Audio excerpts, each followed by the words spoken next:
All right, everybody, welcome to another episode of Studio B. I am your host, Pastor Holman. Thank you for joining us on this week's episode. We have a very exciting guest, as we always do on Studio B. This is going to be a great conversation, kind of piggybacking on what we did last week in regards to the disciplines of success. But I have in the studio with me today Dr. Jean Morency. How you doing, Doc? I'm doing very well, Pastor Holman. Thank you very much. Thank you for asking. It's good to see you, man. It's always a pleasure. A friend to the ministry, a lover of missions that has been on several mission trips when we've done medical missions. He's a doctor of dentistry. And just a great guy. And, man, this is, if you ever want to laugh, put Dr. Morency somewhere around you. This is just an enjoyable young man, and I appreciate you accepting the invitation for Studio B. Thank you for inviting me, Pastor. Of all the celebrities that you could have brought here, I'm still wondering why me. So, Doc, tell us a little bit about yourself. I was born in Haiti, many moons ago. Left Haiti when I was about 17 and did my time in the United States, lived in New York for a while, lived in Chicago, went to college in Chicago, went to dental school in Boston, and then I joined the military. Oh, wow. In the military, spent 6 years in the Navy. I'm a lieutenant commander in the Naval Air Station. Oh, wow. I didn't know that. And then after that, I started private practice in Houston in 1983. So I've been in Houston practicing dentistry since. So tell me, what's one of the things that caused you to leave Haiti? At the time that I left Haiti, the political situation was terrible, in addition to poverty and lack of opportunities for anybody, unless you were part of the government or part of the elite business people.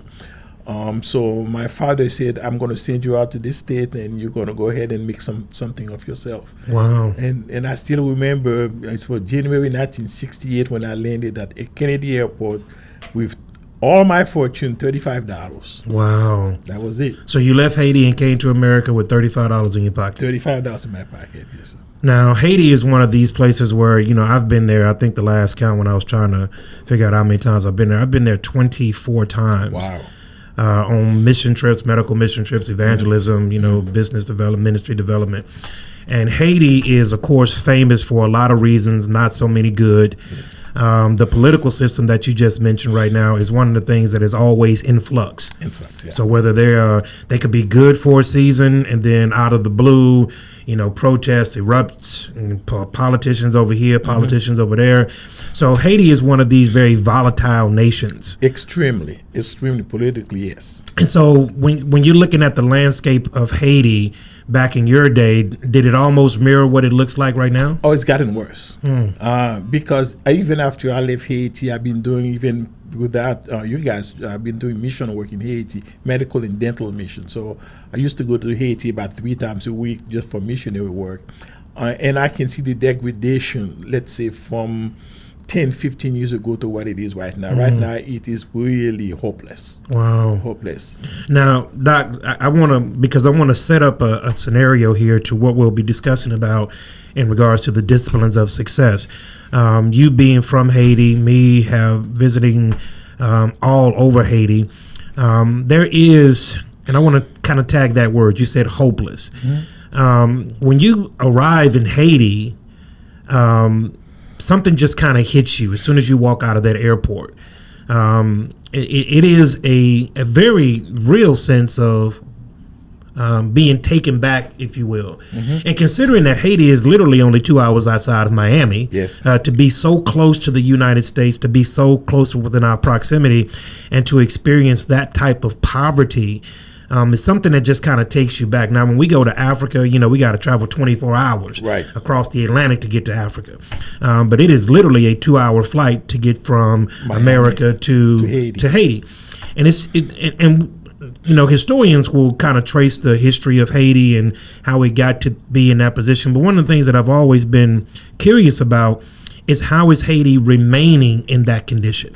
Well, there are a lot of reasons Haiti remain in that situation. Number one, the international community have really never, ever liked Haiti because Haiti was the first nation in the world who revolted against the slave masters and earned their independence in 1804. From that stage on, the Americans, society and American government have never looked. Well, let me go back. And after the revolution, some of our brothers here that were enslaved in the United States started doing the rebellion, thinking that, okay, Haiti was able to do it, therefore we should be able to do it here in the States. So the society here have never forgiven Haiti for that. Even though after the independence of Haiti, some Haitians have come to the States back during slavery time and participate in some of the revolution or some of the revolt here, but we were never accepted as part of the world community.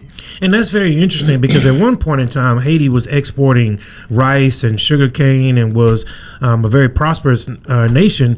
And even to the degree in 2014, France just released Haiti from the debt that they were making Haiti pay back to them, exactly, in the tune of $8 billion. Yes, for lost trade or lost revenue because of slave practices. So Haiti has always been this nation, ironically enough, that has been taken advantage of. Yes. And it seems as though when you're walking through Haiti and you're trying to empower and you're trying to raise up the economic conditions that are surrounding these areas that we go in, the poverty, the amount of poverty is almost depressing. You don't know where to start. Part of my missionary work in Haiti, in addition to medical and dental, there was a particular group that I go with for financial empowerment. And we have proposed many projects to develop Haiti, like power generation project, because in Haiti, for example, right now, there are some cities that don't have electricity. Yeah. I mean, I'm talking about major cities that don't have electricity for about 5-7 days at a time. No light, everybody just live in the dark. We have proposed project for electricity generation between the infighting of the political people in power in Haiti. That fell through. We have proposed like a sanitation program where we go to and collect trash. I mean, go to Haiti, get trash all over the place. Sanitation. That never worked because the custom is who you pay under the table that make things happen. And you can't really build a business on who you pay under the table, because you will never be successful. And Doc, to that degree, and again, I'm trying to build up to a place here. We have done a lot of mission work in Haiti. We haven't gone back to Haiti since 2018 because of the civil unrest, the political instability, the riots and all of these other things. And one of the things that really kind of left a bad taste in my mouth is that here at the Church of Bethel's Family, we put together a 40-foot container full of humanitarian supplies. It was generators, it was pots, it was about 2,000 pair of shoes. It was the container was worth about $200,000, with the idea of the destination being the Haiti to help an area of Grand Guave, which is right outside of Port-au-Prince. As we sent the container there, it took almost 2 months to get there, but once the container actually got to port, the politics started. It was, hey, this under the table, hey, we can't do that, hey, we can't do this. And this container that could have helped the people never got out of port. It never got out of port. It never got out of port. And this is not an isolated incident. This is constantly every organization that have tried to help Haiti in the same manner run into the same problem. You send it there, the people never got to it. Somewhere along the line, somebody got hold of that container and took almost everything and probably sell it on the open market for what it's worth. But the people that it was intended to really never get to it. And so, as you growing up in Haiti, seeing all of this stuff around you, you had parents, and you said your father that said, I'm not going to have this life for you. I'm getting ready to send you to America. Right. Because America will offer you the better opportunity to succeed. And so what kind of brought that on with you and your parents? I mean, had your father been to America? What's the background to that? I had a couple of uncles. One lived in New York, the other lived in Chicago. They lived there for a long time. My father used to come and never wanted to live in the States. And I still remember his word was, when you come from a foreign land, you come to the United States, it's just like a rat trap, because you get in, you can't get out. I could never understand, the reason he was saying that. But then you get here, you start having responsibility, you buy a car, you have bills, and you can't leave. It's just a rat trap. So he never wanted to stay and live here, but he said, but I will send you there because you're a young man. I'm an old man. I don't want to go and live this life, but you should be able to do whatever you need to do.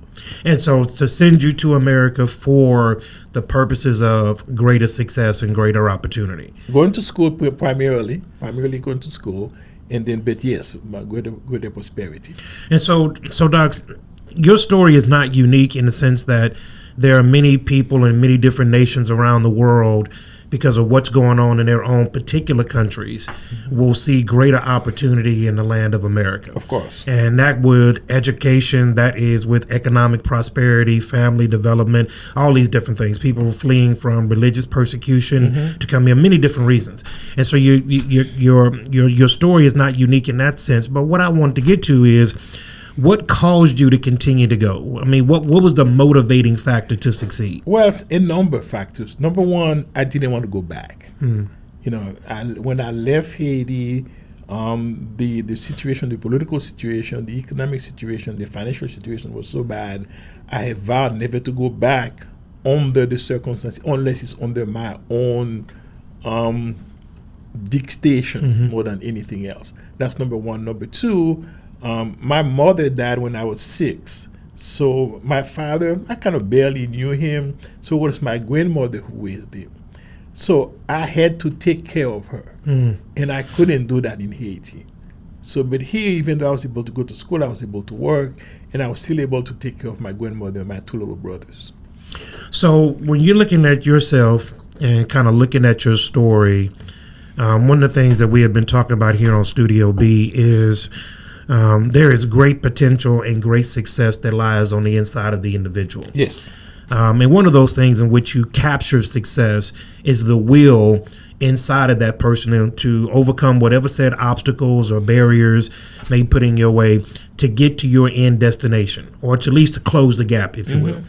And so coming out of Haiti with tremendous odds against you, coming over to the states to which you were not familiar with, offered some challenges. Yes. And so how did you overcome those challenges? Well, what most people were calling challenges, I was looking at as betterment. That's interesting. You Haiti, you spend 2-3 days, sometimes don't even know where you can get food to eat.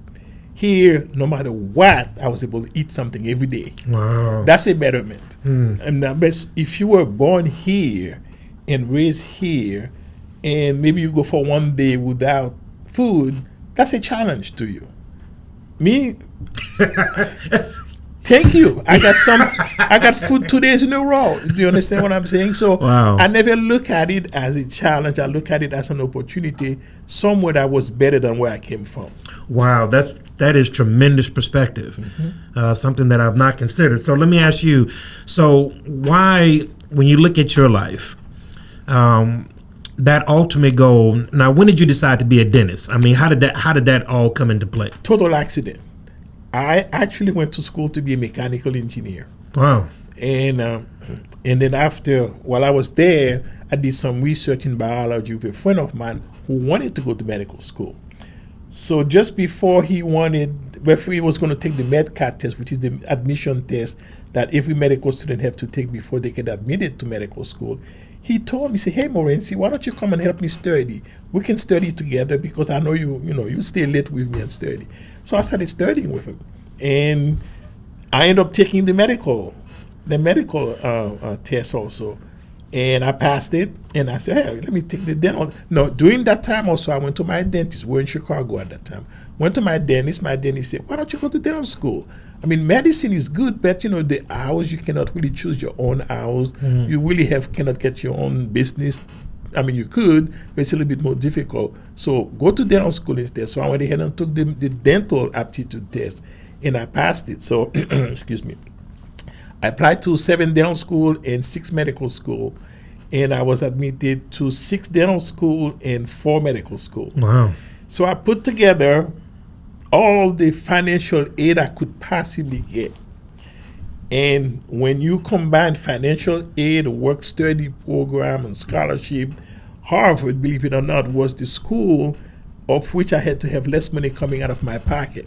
The Wow. Harvard Dental School. So I ended up going to Harvard Dental School. Oh my God, I'm learning all this good stuff today. So you were in the Navy, you went to Harvard. Well, I'm learning a lot of good stuff here. So let me ask you, so this will lead into our next segment, the importance of education as it plays in your life. There is no comparison. You have to have an education. And the education doesn't have to be in medicine. It doesn't have to be in, engineering, anything like that. I mean, the society that we live in, we need welders. Somebody got to build this building. We need mechanics. Somebody got to fix the cars. We need preachers. Somebody got to go ahead and tell the word. We need dentists. I happen to go into dental school. But the point is, decide that you're going to do something constructive, something the society needs, and whatever that thing is, go at it and be the best of it. Now, Dr. Morency, I'm a preacher, so I just got to say amen. I just got to say amen, because I think the problem that we have here now is we have to redefine what success looks like. Yes. Okay, not everybody can be a doctor, a lawyer, a CEO. Yes. Not everybody can be those things. That's right. And I was often told by my grandmother, whatever you do, just do it well. Just do it well. Just be the best at it. She was real big on doing a hard day's work, whatever that hard day's work is.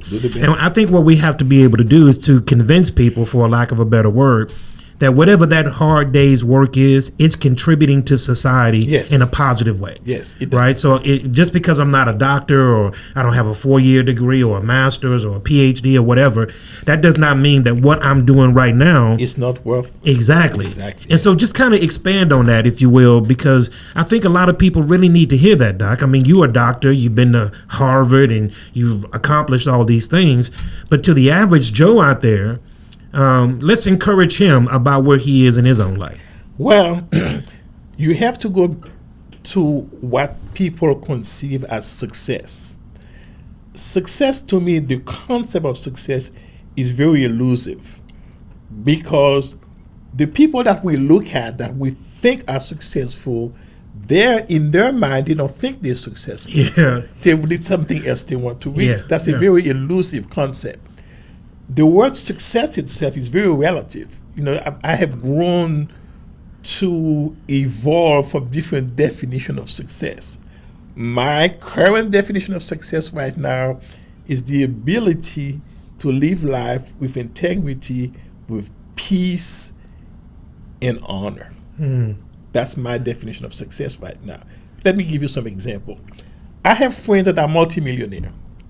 Have a lot of money. So by society's standard, they're successful. But I could sit down here and talk to them, they're miserable. Yeah. It could be medical issues. It could be social issues. It could be a lot of things that they're just not happy with. So money by itself does not make you successful. It does help. It allows you not to be stressed out over the thing that I call the little thing. I read a book a long time ago that says, in order to live a long life, there are 2 rules you need to follow. Rule number 1, don't sweat the small stuff. Rule number 2, they are all small stuff. So success for me, I look at you as a very successful person. Yeah, you're an awesome preacher. I don't know how somebody can snap his finger and then you can sit down here and pray for 2 hours without blinking an eye and out. I cannot say 2 words in 2 days. So to me, you are successful in your field. Now, whether you think you are is irrelevant. Says what your definition of success is. But if I give you a drill or a pair of pliers and say, go and take this tooth out, you'll freeze. Yeah. I can do it without thinking about it. So in my field, I'm a very successful person. So success is not being a doctor, being an engineer, being something else. You could be successful being an auto mechanic. You could be successful being a welder. You could be successful being whatever you want to do, the computer whiz. So you have to define what your level of success is and what success is for you. Number 1. Number 2, success is not a destination. It's a goal that you may never reach, but just be content as you go along toward that elusive goal. Now, to the degree of where we are as Americans, and not just Americans, but I guess the world at large, we have defined our success and the pursuit of that success based on images that we see. Yes. On what the TV tells us, what social media tells us. And so if we don't have that amount of money in our bank account, then we don't consider ourselves this, if I haven't attained that. And so there's a lot of different things by which we mark success. And I think where we get into the problem at Doc, and I'm so glad to have you on the show today, is that I tell people no matter where you are, start there. Start there. No matter where that may be, no matter where you are financially, no matter where you are educationally, no matter where you are in your family, start right there. Stop looking at the top of the mountain, just take the first step. Exactly. And I think a lot of people get discouraged because the journey seems so overwhelming. But when I look at a person like you and many other friends, and I think one of the things that has been so beneficial for me, Dr. Morency, is my world travels. I have a point of view that is not based in Western culture, because I've seen people from so many different cultures and in so many different walks of life. And I've seen people that lived in plastic houses. But Doc, the joy that they had. I was about to say that. Yes, they come. You see them by all of our standards. They should be miserable. Yes, yes. And they come out smiling and laughing and bring you stuff. They give you stuff. Yeah, yeah. So yes, it's crazy. And so it makes you redefine this whole thing. So, you know, you've been with us on many of mission trips. We sit in churches and we preach in churches that's got open air. We're sitting on concrete pews. We're sitting on broken milk cartons. Sure. But the fellowship, the praise, the worship, the preaching is so high. Yes. And then we come back here to America where we are insulated with all of these these niceties that we have, and we still find reason not to be content. Yeah, the other thing is, like when we are actually out there doing missionary work, at least for me, let me speak for me, I am totally stressless. And then you come back home, you land it, you get off the plane, and you can actually feel the You pressure, can feel it coming the pressure building up for no other reason, just being here. So when we get back on the mission field, so before we leave whatever destination, I told them, I say, when you get back, you land on the tarmac. Just listen. You're going to hear ping, ping, ping, ping, ping. Emails, text messages are now hitting the phone. Yes. And that's America welcoming you back. And that's building your stress level. That's building your stress level. And if you don't know how to manage it, it will take you down. It will take you down. It will take you down. So, Doc, let me ask you. So, you have in order to get to success, and whatever level of success that may be, and however you define it, there has to be some type of core set principles that one is guided by in order to attain whatever level of success that may be. What's some of your core values? Discipline, number one. Without discipline, you will never have success. Discipline is the ability to, number one, have a set of goals that you want to accomplish. Written, that you can read every morning when you get up. You go to my bedroom, I have a board. I have all this thing I want to accomplish every year. It's written up December 24th of the year before, and I keep following it, and I make a point to at least accomplish one of those goals every month. And I don't erase it, I just scratch it up. It's done, it's accomplished. Discipline is the ability and the power that you should have to do the things you know you have to do, whether you like it or not. It doesn't matter if you like it or not. Discipline, you just have to do it. Integrity. Be your word. When you say you're going to do something, do it and do it well. So when you have those two things, I think people start noticing you. People give you more responsibility. People trust you. As a result, a lot of doors of opportunity opens up for you, and you have to be ready. You have to be prepared to step into it and flourish again. Dr. Morency, discipline and integrity are not very sexy words in our culture. They are not. They're not going to get a lot of amens when you start talking about discipline and integrity, because integrity is that part of the person that nobody else sees. Yes. Right? That's the person that guides the person. And so, but I think that those are absolute concrete pillars when you're talking about accomplishing whatever said goals. because there's going to come times in your life that you're going to want to give up. Yeah. There's going to be times in your life that you're not going to want to put in the extra work. Many times. Many times, right? To all of us. To all of us. Yes. And so I think a lot of things what happen with people is that when we hit that brick wall we figure out won't move. And so many of us just kind of give up. Yes. Okay, well, maybe it's not meant to be. I'm always reminded of J.C. Penney, who filed bankruptcy 7 times. 7 times his brother filed bankruptcy. And each time, as he writes in his memoirs, he viewed it not as a failure. You learned something. He learned something. Yes. And so each time he bettered himself. Yes. Now, a lot of people would have said after the first one, second one, third one, okay. Right? So when you talk about discipline, that discipline has to be able to push you through whatever said barriers may be in your way. And can you speak on that life is going to bring some barriers? Life is going to bring you barriers every single day. It's what you do with those barriers and what you do in spite of those barriers.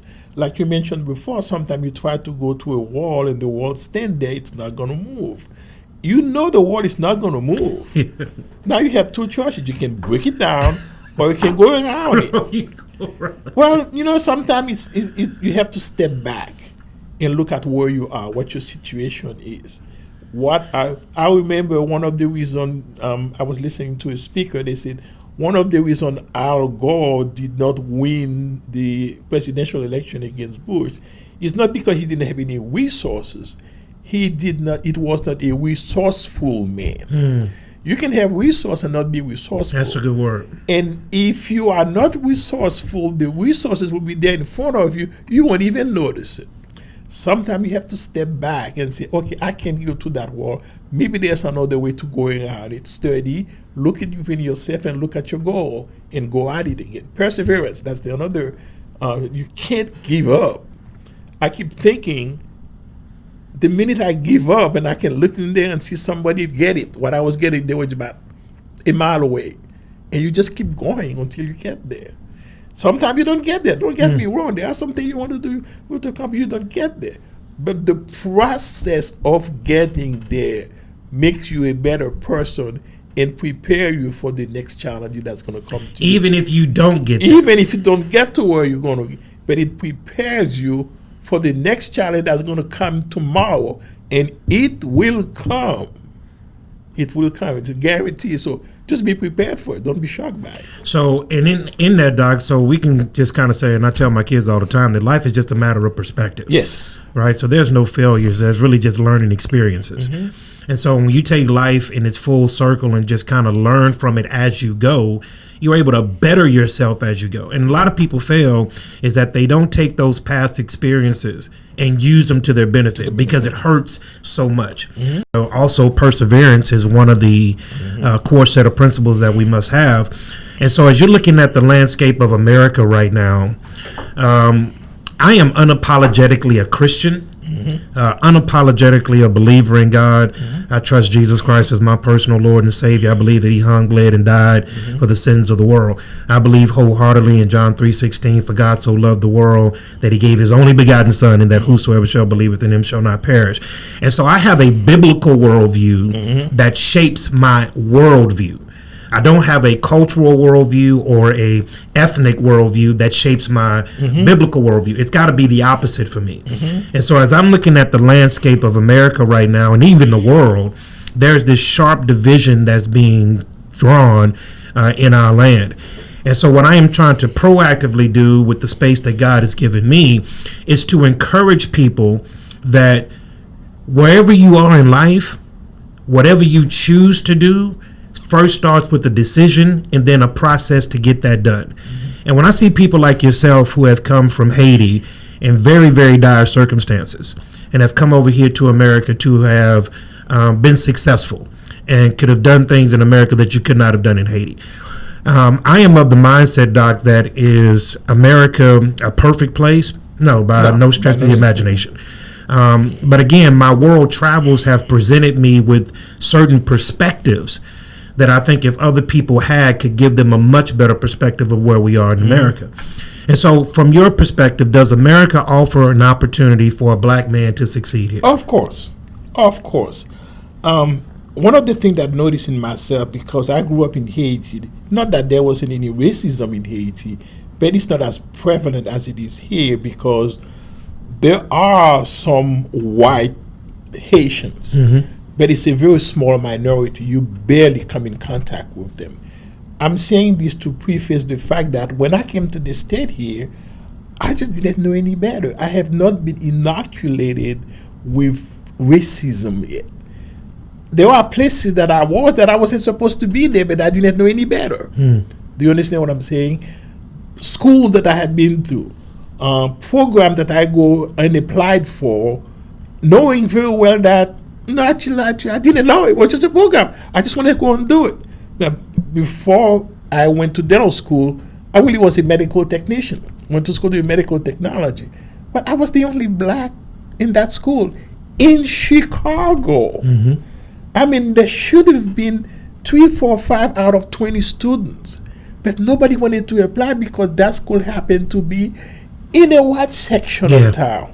Nobody. I didn't know any better. I just wanted to go to school. Here, the young boy. I have 4 kids. You know, I have a 15-year-old boy. I find myself having to sit down to him and say, "Look, boy, this is the way it is. Number one, you have to be better than anybody else, especially your white counterpart. Number two, you have to be careful where you go." I am inoculating him with the reality of racism here, which I didn't have when I was growing up. I came here, I was 17, like I said, I didn't know any better. I mean, you know, school is school. I don't care who was there. As long as they want to admit me, and I'm going to do the very best that I can. Yes, there's a lot of opportunity for a black person, whether they were born and raised here or whether they come from somewhere else. But again, once you get here, there are some rules that needs to be followed. You can't break them. Number one, you have to have some discipline. You have to respect authority figure because they will take you down and easily without apologies. You know, those things you need to do, you need to have them. The United States offers so many opportunities as far as education, the art, businesses, that we would never, ever be able to get in Haiti or in Africa. I'm very familiar with Kenya. I've been going to Kenya really for the last 22 years. Yes, there's room for someone to be very successful here. So Doc, let's explore that a little deeper because I say that we stand on the shoulders of giants. Yes. I believe that my grandmother passed away, God bless her soul, 2 years ago, 2018, and my grandmother passed away at the tender age of 86 years old. And I can remember the times that my grandmother told me. She was alive during Emmett Till. She was alive during Jim Crow. She was alive during White Water Fountain, Black Water Fountain. She was alive when the black people had to get their food on the backside of the restaurant. She was alive during all those times. And my grandmother used to have starch conversations with me that I've gone through everything that I've gone through in order to give you a better opportunity. Yes. And so I am of the mindset, Doctor. Well, I still believe that there are issues and policies that we have to address. Yes. We got to fix the economic gap that exists between the have and the have-nots. We got the educational gap, the judicial system. We got to look at those particular areas and pay close attention to them. But the idea that in 2020 we are as racist as we were in my grandmother's day, I wholeheartedly fight against that because I know too many successful people that have overcome A to Z. A to Z. A to Z. So name whatever it may be. I come from a single parent household. My mother had me when she was 16 years old. My mom had every single right to check out of society, but she graduated 4th in her class at the University of Houston. And she would never let me use an excuse as a reason to not succeed. Yes. And so, Doc, I preface all that by saying that as we as Black Americans or African Americans, wherever moniker you want to put on us, I believe that the answer to Black America is in Black America. It is inside us. It is inside us. Yes. And that we have the greatest potential to go out and do whatever we want to do. The greatest potential in the whole wide world. I really believe you have the opportunity and the potential to become whatever you want to become here if you are willing to put the hard work in. And if you are willing to delay some gratification. Now, speak on that. Delayed gratification. You got to delay it. Yes. So talk about that. I'll give some good example. My friends these days will be, I don't know a word to any songs. I never paid the attention to the song that was being played on the radio. I know the music, I know the melody, but I never pay attention to the word because I was too busy working and studying. I went to college working full time. I went to dental school working full time. Therefore, the idea of going to the club and drink and dance, I don't have anything against it. I just never done it. I didn't know any better. I didn't know I was delaying the gratification I could have been getting at age 21, 22, 23 when I was in the book studying. So it was kind of forced onto me to not be involved in those fun-loving things at the expense of the hard-learning things.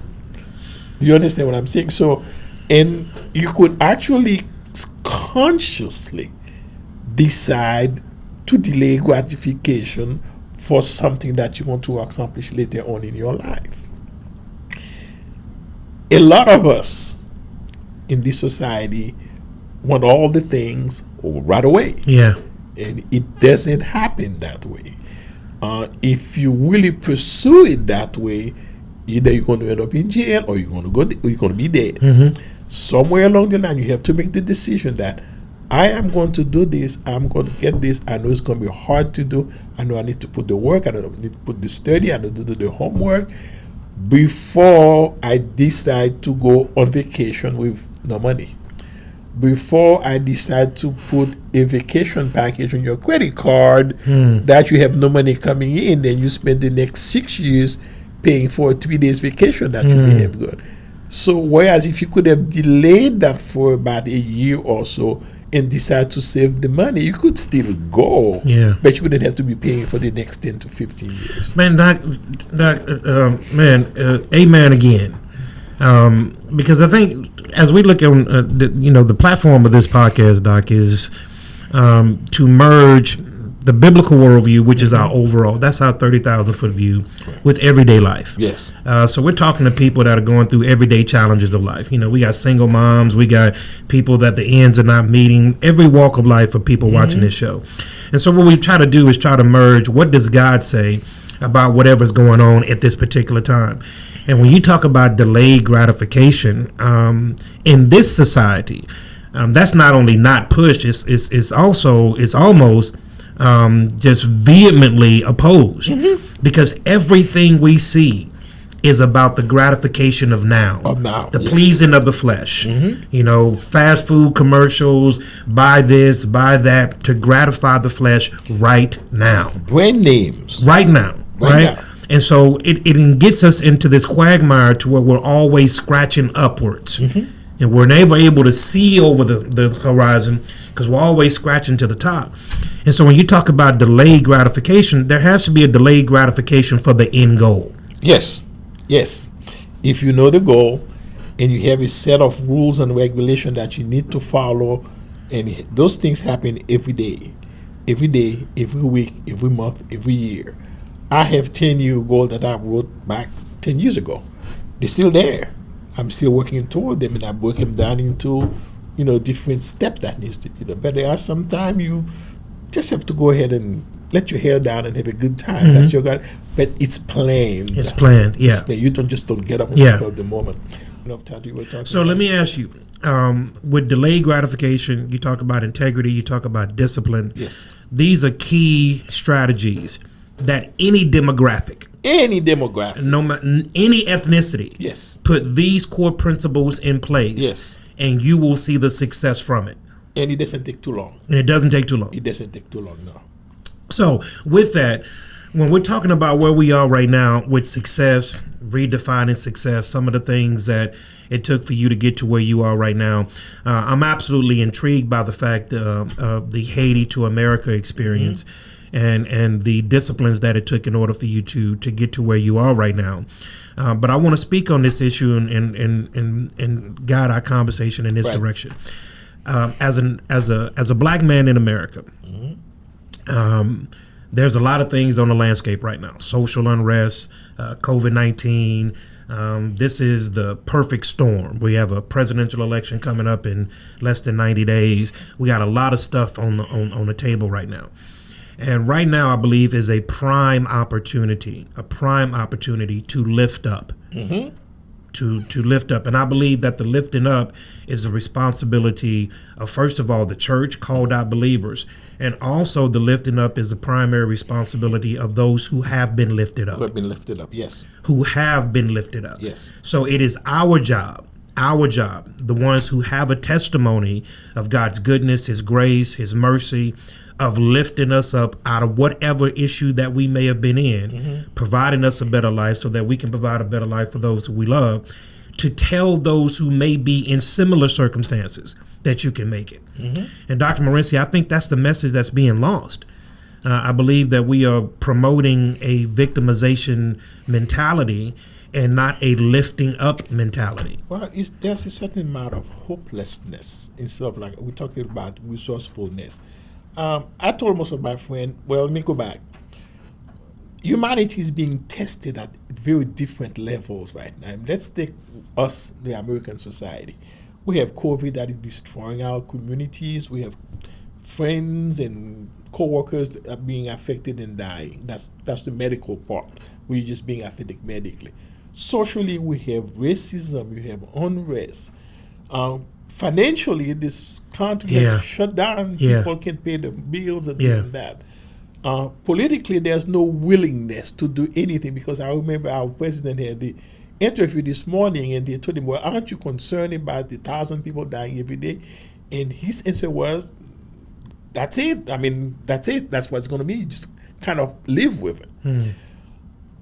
I tell my friend, when, not if, there is another side to this. We're going to go through this and we're going to come out to the other side.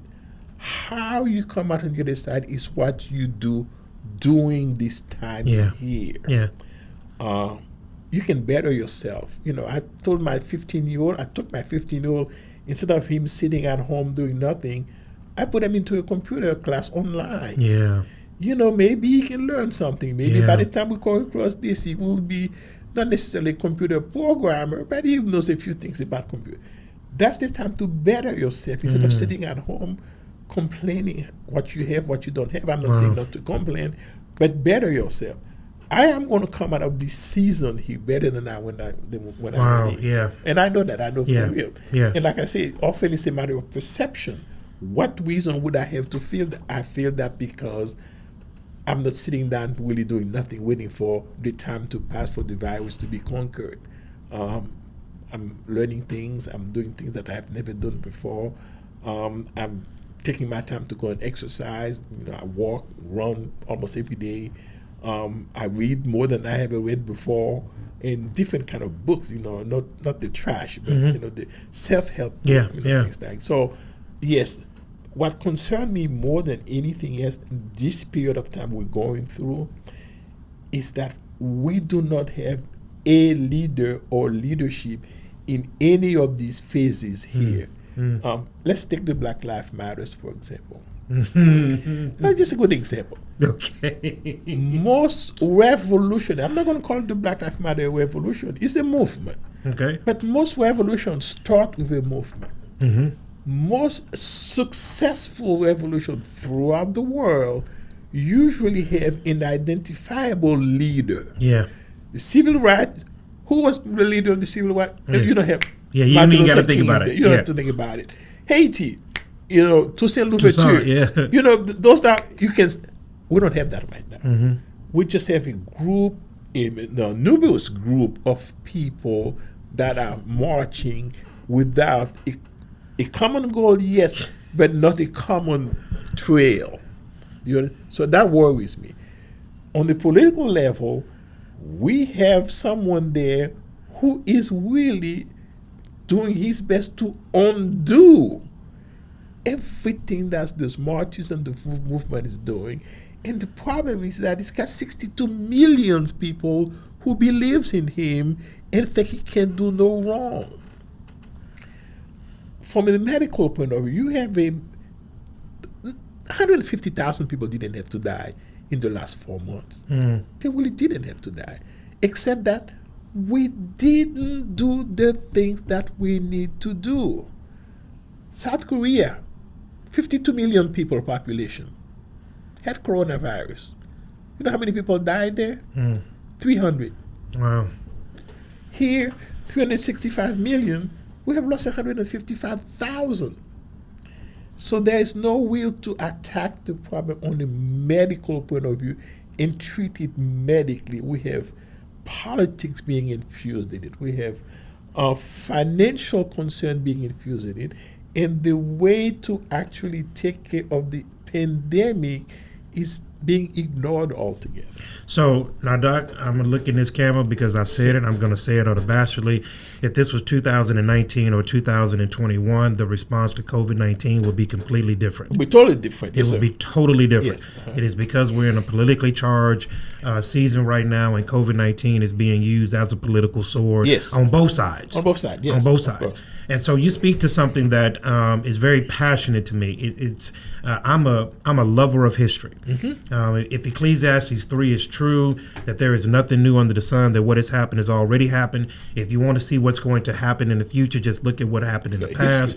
And so when we're looking at movements and we're looking at fighting for rights, our template is the civil rights movement. Yes, of course. That's the template. But the civil rights movement and the movement of 2020 are polar opposites. Yes. When you're looking at the strategies of a Dr. Martin Luther King, a Medgar Evers, they were not only strategists, but they did not move without an intended purpose. They have strategies. They had absolute strategies. This is why we're marching. This is why we're protesting. These are the steps that we want to see happen. The voting rights is just a perfect example of that.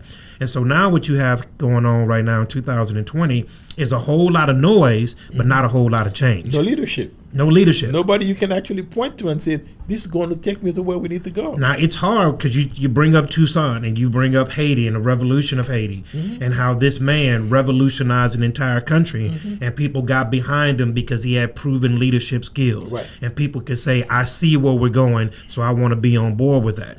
The problem that we have right now is we have a lot of aimless wanderers. Yes. And so we have a lot of people that are protesting, throwing this and throwing that. But at the end of the day, how are we moving the economic needle? How is Black America, Brown America, Minority America, how is the education getting better? How is the housing getting better? We're doing all of this stuff. We're doing all this stuff, Dr. Morency. But how is the needle moving? And so when you talk about the social unrest and the leadership part, I absolutely agree with that. To your point, Dr. Morency, as being a medical professional from Haiti that has come over and done extremely well, and I can put extremely well there. You've done extremely well.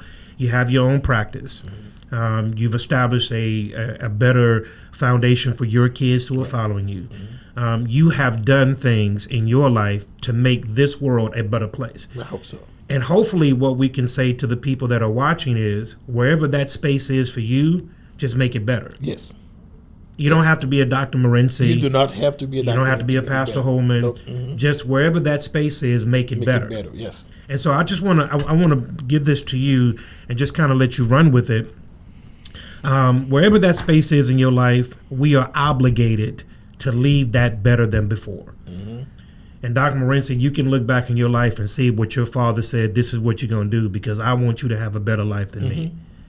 It is a job of each generation to make the world a better place for the generation that's following. It is our duty to do that. And if we standing on the shoulders of those who died, those who marched, those who were put in prison, so that people could have an equal playing field, we owe a debt to those people. Yes. And so as you're looking at your life, how would you pay it forward? Talking to young people about the possibilities of this life in this world, in this country, going overseas, and I know you can't solve all the world problem, but if you could take one or two people in any particular place, you just make their day, their week, their month a little bit better than when you found them. You know, that's basically one person at a time. Being a model to my children, number one, the community that I live in. You know, when I say the community that I live in, you know, I used to be an assistant director for a charter school. We used to the Boys and Girls Preparatory School. I don't know if you're familiar. I used to be vice president actually. So I've done a lot of work with them. We've been taking them to day camp, trip, and things like that. Maybe teach them a little bit of history, or why do things seem to be the way they are, what happened, and how can we correct them. Give them a sense that you are not lost in this world. If you want to put the time, the work, and the discipline into it, you can be almost whatever you want to be. The importance of education, the importance of coming to school, the importance of respect to your elders or your school teachers, your parents, your pastors, your ministers, the importance of this thing here, because they are not there to be your enemy. They're there to guide you, even though you may not see it right now. You may think they're bothering you, they don't want making your life difficult, they don't allow you to do the things that you want to do, but they can see danger and trouble past their house, especially if you're hanging out the wrong group of people. So my life goal has always been to make the world a better place with for everyone that comes in contact with me. And I remember about 15 years ago, I took a management course, and the teacher walked into the school and he said, "You guys went to a funeral, and you look around, you don't see yourself because you are the one who's dead. What would you like people to say about you in your eulogy?" And he walked out. And we were supposed to go ahead and design our lives so that when we do go, whomever is singing our eulogy, they can just name the things you've done in your life, what you've been in your life. And once you get to that, he said, now you need to condense it into 10 sentences. And that's your life's goal. And I did that about 15 years ago. I can actually sit down here and give you all 10 sentences right off the bat, because the main one is to bring a little bit of happiness into the life of everyone that I come in contact with. Now, Dr. Morency, I can't tell you how much this conversation is blessing my soul. I just think that we have to, in this season, we have an obligation to God to be the salt and the light of the earth. Yes. I've just been on record, Doc, that Christians don't respond like the world, because we have a master, and we have a chief executive officer. We have somebody that governs our life that is not in the State House. Right. It's not on 1600 Pennsylvania Avenue. We get our marching orders from the Lord himself, through his inspired word, through the work of the Holy Spirit. Now, God gives us ways by which we can accomplish his will in the midst of chaos. Yes. In the midst of chaos, that those of us who understand that are able to help push people forward. Yes. And I just think that right now we're living in such a toxic society that the uplifting of people is just kind of like on the back burner. It's easy to jump on the wagon that bad, everything is bad, than opposed to looking at the lights. It's easy to look at the darkness, but look at that glimmer of light. No matter how faint that light may be, focus on that light. And as you get closer to that light begins to get brighter and brighter and brighter. And so when I bring people like yourself on the Studio B, I am doing that for the purposes of people can see light. Yes. Thank you. They're able to see light. And no matter where you may be in your life, good, bad, or indifferent, how far at the bottom you may be, how dissatisfied you may be, there's light. There is light. Yes. Because if Dr. Morency can leave out of Haiti, of all places, and come to America and go to Harvard and become a dentist and have his own practice and have a family and doing well, if he can do it, facing the circumstances and problems that he had to go through, everybody else can do that. I agree with you 100%. And so, Doc, if we can just impose just this last thought, when you talked about your core principles, because I think that's just absolutely valuable. What is the role of God played in your life? Everything. And in fact, you cannot have integrity if you don't think there is a supreme being looking over you. My motto is, in every transaction, part of my integrity training, in every transaction, there's always a third and silent partner. And that's the one you need to satisfy more than anything else. So, yes, God has blessed me. And I tell people say, why do you do this? Why do you do that? It's not going to bring you anything. Said, this person is not going to bring me anything. But somebody else is going to bring me blessing that I don't even know who that person is coming from. That is just the way the universe works. And God put me here to do what I am doing, and I'm going to do it without expecting anything in return from the person that I'm doing it for, because I know somebody else I have never met in this universe is going to come back and bring me some blessing to compensate for what I'm doing, and I have not failed yet. And I can see that every day in my life. Now, Doc, that's one of the strange things, not maybe strange, but one of the most powerful things about the missionary experience. Yes. In order for the missionary experience to really resonate, you have people that pay good money. Yes. Good money to go to a foreign land, take off time from their work, in your case, your practice, and go and give to people that can't necessarily pay them back in any way, shape, or form. Anyway. So you're literally donating everything, and people are asking, well, why? Because. Why? Because, and that's all. That's all I tell you. Just because. Because. If not you, who?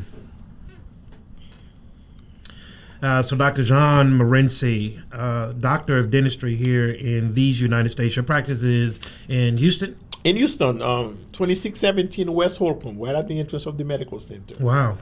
And you've been practicing dentistry for how long now? I graduated from dental school in 1977. I've been practicing. I joined the military, did military dentistry for 6 years. I have been in Houston practicing since 1983. Wow. Yes. I have richly enjoyed this conversation. This thing fuels me. Just a little tidbit, Doc. I've been raised in a culture around my mom and my grandmother, respectively.